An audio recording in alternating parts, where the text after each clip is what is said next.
Désormais connu, l'élection pour un patronat unifié est attendue d'ici le 15 février 2022.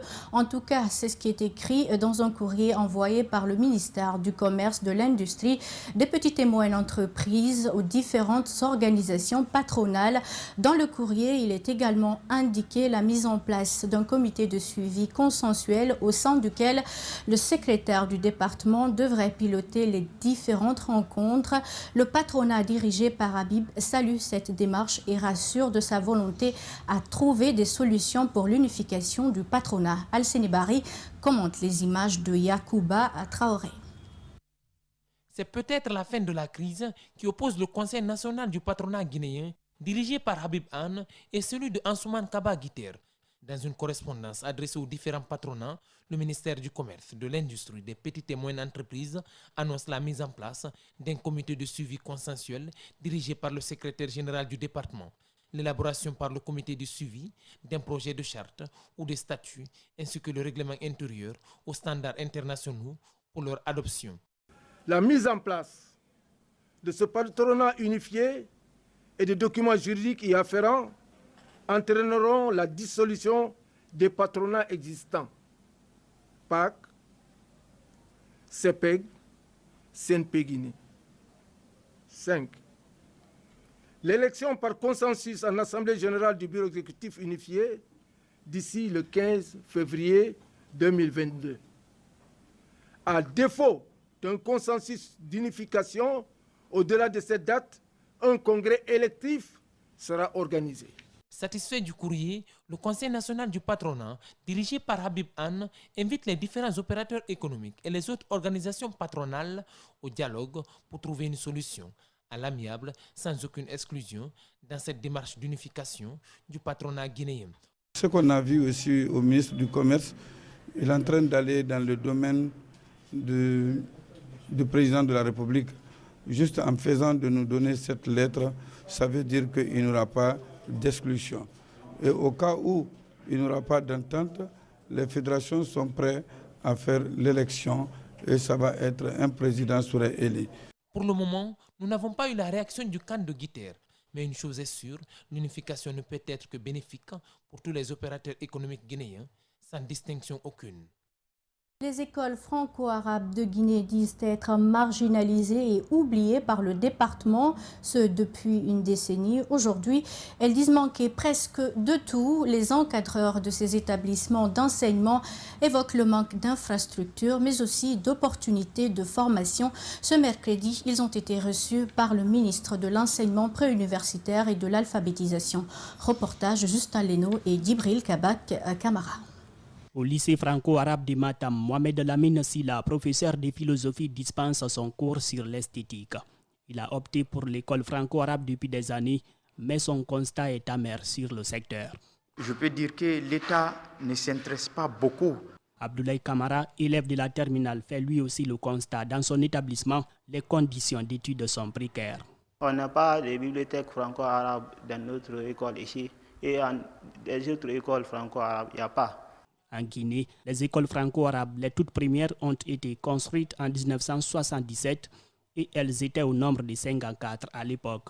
Depuis, plusieurs autres, notamment des privés, ont suivi, mais à date, toutes ont besoin de soutien. Nous en avons besoin parce que la plupart des écoles franco-arabes se trouvent dans les mosquées. La formation et l'obtention des bourses d'études sont entre autres difficultés urgentes auxquelles elles font face et dont le ministre Guillaume Hawing s'est saisi. Un motif d'espoir pour les acteurs. Mes remerciements vont également à l'endroit de son Excellence, Monsieur le ministre de l'Enseignement préuniversitaire et de l'Alphabétisation, pour son implication personnelle et à tous ses collaborateurs. Monsieur le ministre, mes collègues le pensent avec moi. Vous êtes notre héros. Ce mercredi, les encadreurs de ces lieux d'apprentissage et les chefs religieux ont été reçus par le ministre de l'Enseignement préuniversitaire et de l'Alphabétisation. Guillaume Hawing promet de les accompagner. Ce n'est pas seulement les écoles franco-arabes, comme vous le savez. L'école guinéenne en général est comateuse. Donc nous sommes en train de nous battre, nous sommes en train de mettre tout à l'œuvre pour rectifier les tirs. Parlons santé à présent, l'Agence nationale de sécurité sanitaire s'achemine vers la fin de la première phase de la campagne de vaccination accélérée contre la Covid-19 en Guinée. Après un mois, 10 jours, près de 900 000 personnes ont été vaccinées à travers le pays pour compléter la dose du vaccin chez certains candidats. L'ANSS a depuis des semaines lancé des journées de ratissage. Les statistiques de cette première phase des opérations de vaccination accélérée, c'est avec Ali Badara Kamara et Ali Ouba. Lancée le 22 décembre dernier à Koya par le président de la transition ainsi que le gouvernement, la campagne accélérée de la vaccination contre la Covid-19 a touché à date environ 900 000 personnes à travers le pays. L'objectif de ce plan de riposte des autorités sanitaires est d'immuniser tous les Guinéens contre cette maladie à laquelle le monde entier est contraint de s'adapter dans son évolution. Cette campagne, il faut savoir que cette campagne, c'est la première phase, le premier tour. Et 3 semaines après, nous allons organiser le deuxième tour. Depuis le lancement de cette phase, la commune de Ratoma a fait vacciner plus de 100 000 personnes à travers ses 4 sites fixes et les 28 équipes mobiles qui sillonnent les différents quartiers de la circonscription. Par rapport à notre objectif, c'est de vacciner 85% de notre population. L'autre pan de cette campagne de vaccination accélérée est la vaccination des cibles dont l'âge varie entre 12 et 17 ans. En l'espace de 4 semaines, 335 534 enfants scolarisés et non scolarisés ont été touchés. Nous avons sensibilisé la population scolaire pour la vaccination contre la Covid-19. Donc notre rôle principal, c'était la sensibilisation, surtout ici, des encadreurs, des élèves pour la vaccination. On dit un esprit sain dans un corps sain.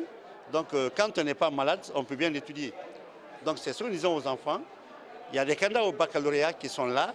Ils sont près de 500 candidats. Le jour qu'ils doivent faire le baccalauréat, s'ils sont malades, ils ne pourront pas finir faire leur bac. Donc on leur dit maintenant de se protéger avant le jour J. Selon le programme, cette campagne de vaccination accélérée prendra fin le 30 janvier 2022. Une prolongation de 4 jours pour pouvoir toucher plus de personnes. Nous partons à présent au débarcadère de Dabondi dans la commune de Matoto, mais accéder à cet endroit n'est pas chose aisée, une réalité que les pêcheurs artisanaux ont dénoncée depuis plusieurs années. Ils sont nourris de promesses de la part des autorités qui tardent à se concrétiser. Le débarcadère de Dabondi qui résiste à l'usure du temps. Voici le reportage de Djibril Ba et d'Elseni Kamara. Dabondi Yakumbaya est l'un des débarcadères les plus enclavés de la capitale. Dans ces lieux où se trouvent près de 800 pêcheurs, l'écoulement des produits halieutiques reste une préoccupation majeure pour les fumeuses. La cause, l'accès difficile des véhicules. On est obligé de mettre ces bassines sur nos têtes et marcher comme ça. On a tout fait. Il n'y a pas d'accès.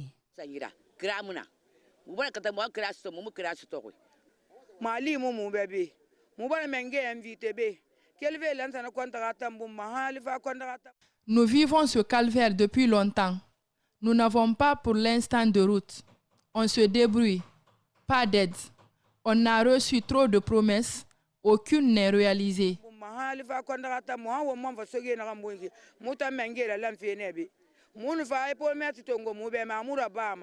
Le débarcadère de Dabondi est aussi ce lieu qui présente aux visiteurs une atmosphère polluée et lugubre. Aucune précaution n'est envisagée sur le plan sanitaire.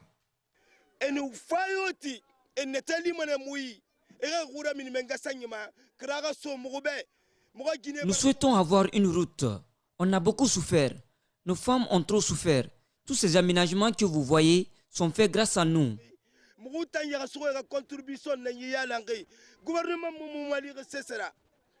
La saison pluvieuse est notre temps, une autre épreuve pour ces femmes.